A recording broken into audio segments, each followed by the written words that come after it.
Hi, this is Dan Buller, retired electronics engineer, sitting on the front deck of my houseboat again. It's Friday, but the fishermen are out like crazy, so they're out trying to get some free fish. I want to talk about your comments. A lot of people leave me comments on my videos, and that's great. Leave comments. Good or bad, you know, whatever. I mean, maybe I'm wrong. I could be wrong. You never know. Before we jump into that, I want to show you, look at this view. Okay, that's not the best view I've ever had. I've shown you other views, but take a look at this. This was taken from what I call the North Bay in Vancouver Lake. So we go around all the way up down to St. Helens and all the way up Lake River to Vancouver Lake. And we've been a lot of places in Vancouver Lake.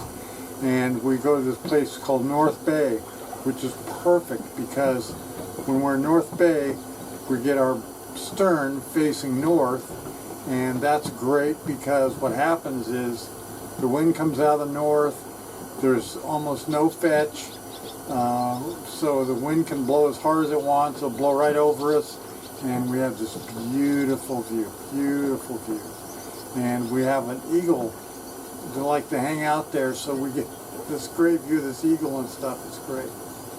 So this is not the best view I've ever had from this houseboat, and we've been in Vancouver Lake as long as 45 days, I think. So, I mean, we're doing good. Okay, so you're on to your comments.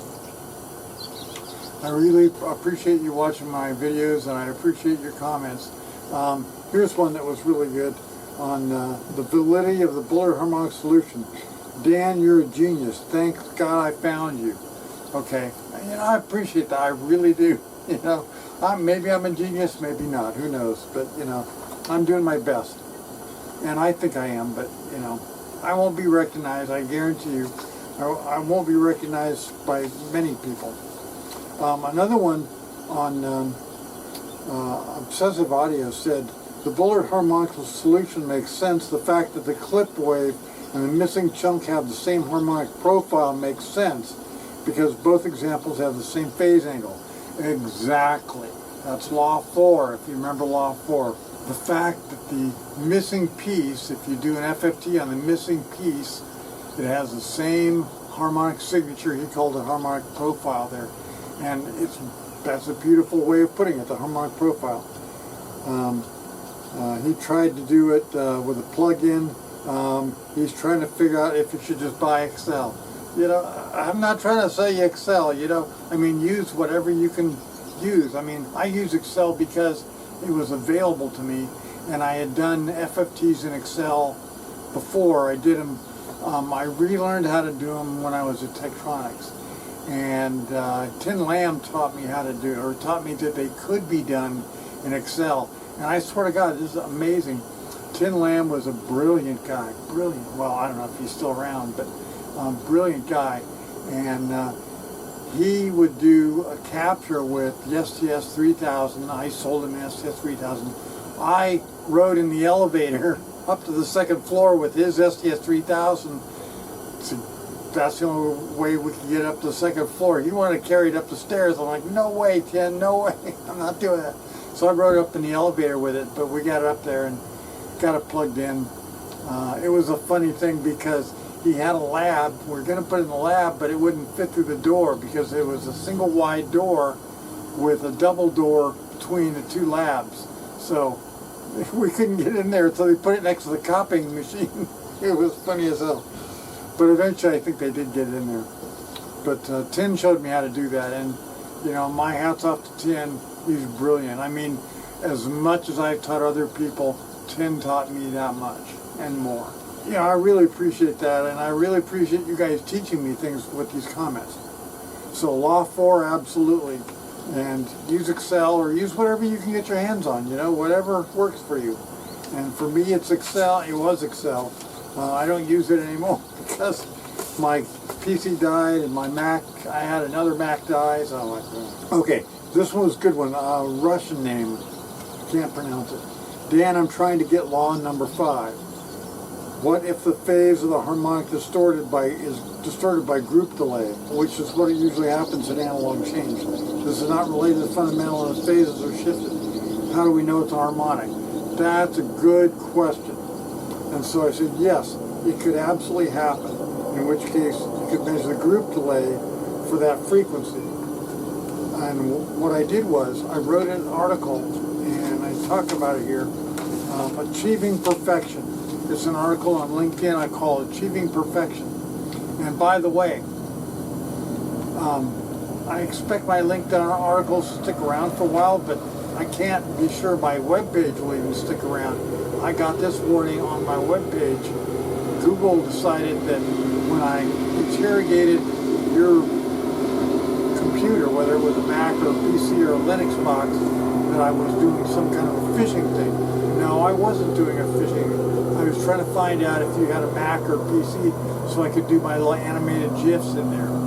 But they did this thing, they blocked my website. I got them to turn it off, but who knows? I mean, and it was conspicuously done after I did the video about how the government's so fucked up, Raytheon and all those guys are really good. Fishing boats, God, they're all over the place. You know, if you don't like fishing, why do you live on the river?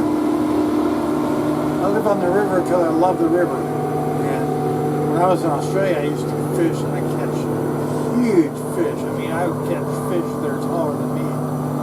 And I would cut them open and eat them, you know. It was great.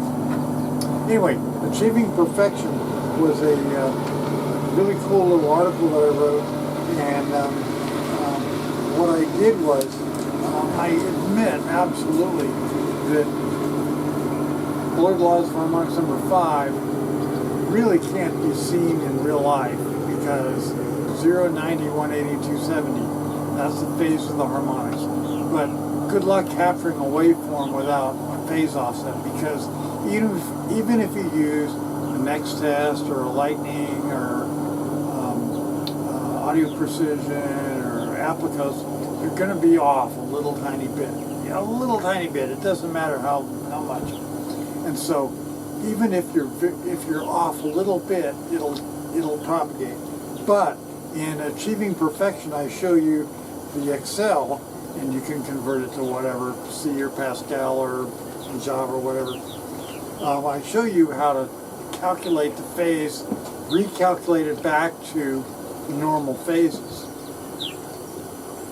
Now, you would want to do a bypass around the device. So you do a bypass around the device, use a relay or whatever, and get that all worked out. Remember, you've got to do coherent sampling, and you've got to have a trigger. On the Next Test, you can trigger the start of a capture, and it was calibrated within a couple of nanoseconds, a couple of nanoseconds anyway. And so that'll really, in most audio applications for sure, and even in high-speed applications, you would be able to offset it some. But if you can't offset it, you would use this. And here's the formula. It's really just, you measure the offset relative, the time offset relative to the fundamental. Measure the time offset relative to the fundamental. The fundamental is the best place to do that because the fundamental is the biggest signal. And the biggest signal will have very little noise in it. And so you measure the phase of that, and you're going to align it to be a sine wave or a cosine wave. Cosine wave is better because then you only have two phases, 0 and 180. But whatever. Then you do this thing where you round the value that you captured and times the harmonic number, whatever harmonic number you're at. So if it's, let's say you're off by 1 degree times the fifth harmonic times 5, that tells you how far off you're going to be. So you can do that. You can measure group delay, and I answered him that way. You can measure, I also mentioned hysteresis. Whatever. You need a stake in the ground. I've done tests for years and years and years. You need a stake in the ground. So if there's going to be an offset, for example, in case I measured the capacitance of a pin, somebody says, what's the capacitance of a pin? I had to do all the calculations in coulombs and crap like that. And to first do it, I had to measure the capacitance of a pin without being connected together to the actual pin, and then subtract that out. So that's the kind of thing you do. You need a stake in the ground, and that's what Bullard Laws Harmonics number 5 is. It's a stake in the ground. That's what you're going to measure from. You're going to measure stuff from that. Absolutely. So read that article. My laws of physics, they're laws of physics. They're not observed on a spectrum analyzer or some other worthless piece of shit like that. Let's talk about the op-amp video. Most of you are here because of the op-amp video. I did that for my friend Martha. And Martha was in the same school that I was in. She was in Technical Training Center. She was a teacher. I don't know why. She was not very good. But she was a teacher there, and she, years after working at TTC, didn't understand op-amps. And I'm like, Martha, you worked at TTC. How could you not understand op-amps? Jim Harris, who's dead now, brilliant guy, very left-wing, very left-wing. In fact, he started a website called Progressive Secretary. It's gone now, but very left-wing guy. But I didn't dislike him. He's a nice guy, you know. We had a nice relationship, even though I'm a hard right-winger. But, you know, we had a good relationship, nice guy, brilliant guy. He told me, you don't really understand harmonics, or you don't really understand electronics until you get a master's degree. Well, I think it goes beyond that. You don't understand electronics unless you spend a lot of time on it.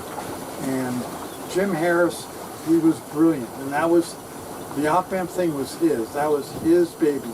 And so the op-amp video was based on what he did. And here's a bunch of comments from people who really appreciated the op-amp video.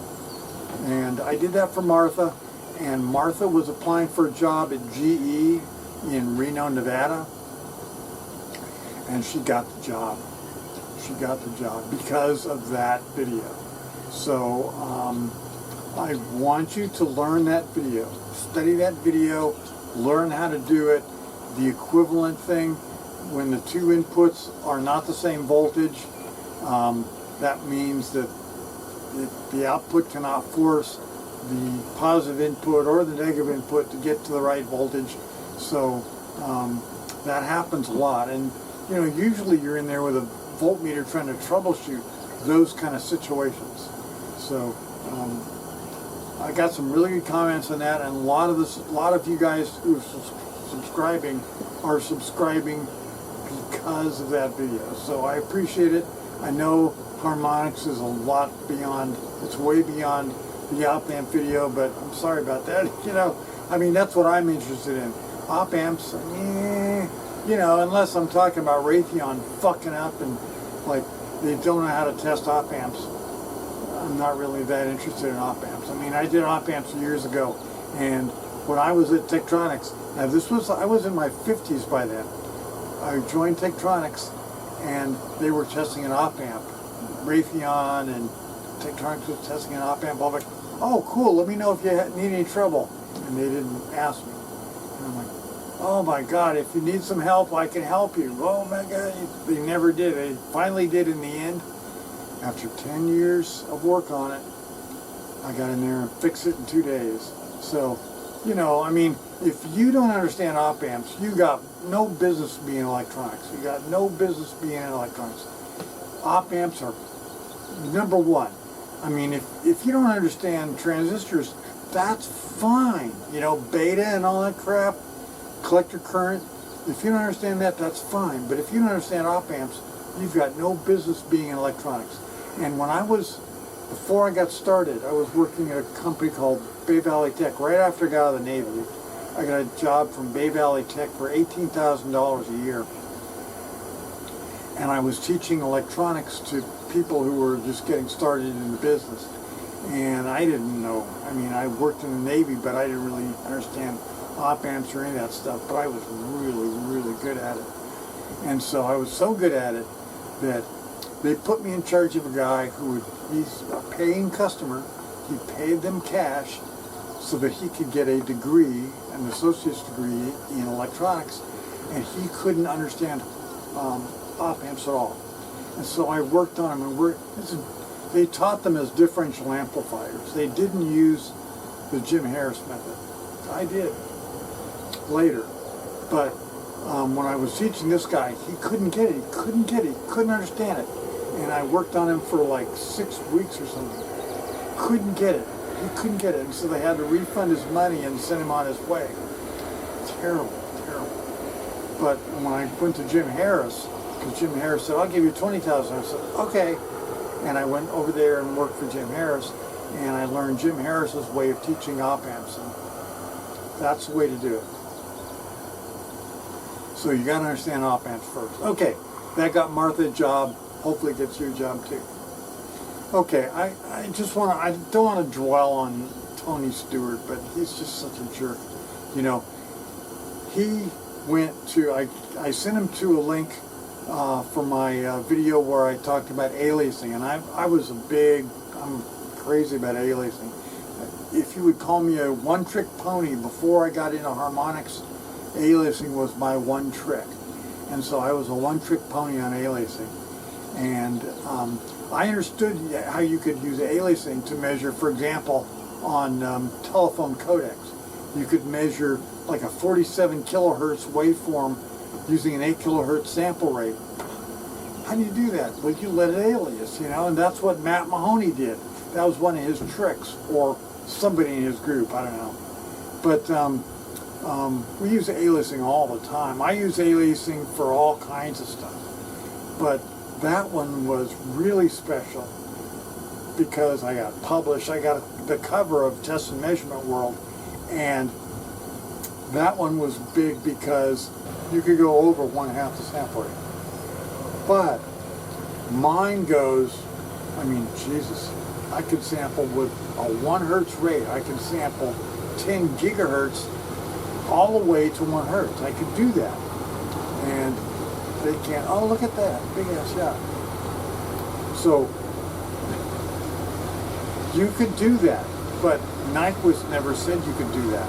Now, who came up with that? Well, when I made the video, I thought that I did, but I remembered later. I mean, I woke up in the middle of the night 3 years later and went, oh, maybe a year later. Oh, that was Larry Getman. Larry Getman figured that out. And so he's the guy who taught me that technique, but he had tried it on the Creedence Fist Division, and it didn't work because Creedence Fist Division had something called a super clock, which, as I mentioned, it was not so super. You couldn't get the fine resolution, and you needed to do that trick. Larry Getman was a genius. He's the CEO now or something, but brilliant guy, brilliant. And I really should have given him credit, but I had forgotten about him by the time I did it. It was many years ago, 25 years before that. So, what can I say? I forgot about it. But people do inspire you to go do great things, and that's what I'm hoping I'm doing with you, is I'm inspiring you to go do great things. I hope you don't steal my harmonics thing, but, do great things. I mean, if you come up with the harmonics things 20 years from now and say, oh yeah, that was Dan Bullard, I appreciate it, But this Tony guy, he's out of his mind. The crap that he suggested, he's out of his mind. That's not how harmonics work at all. He doesn't know anything. And, he hasn't worked at Intel, Motorola, Philips. I've worked at Philips in Taiwan, in England, in Sunnyvale, California. I've worked everywhere. I've worked all over the place. Motorola in Austin at 2 sites, one in at Bluestein and one at Oak Hill. I've worked at Motorola in Hong Kong. I've worked all over the place, and nobody kicked me out. I mean, I know people who have been kicked out of places. I did some work for LSI up here in Gresham, Oregon, and I've worked all over the place. I don't know where Tony has worked, but I've worked all over the place, and I was a god. I was a god. They sent a guy from ATI. Remember I mentioned that thing about chromatic.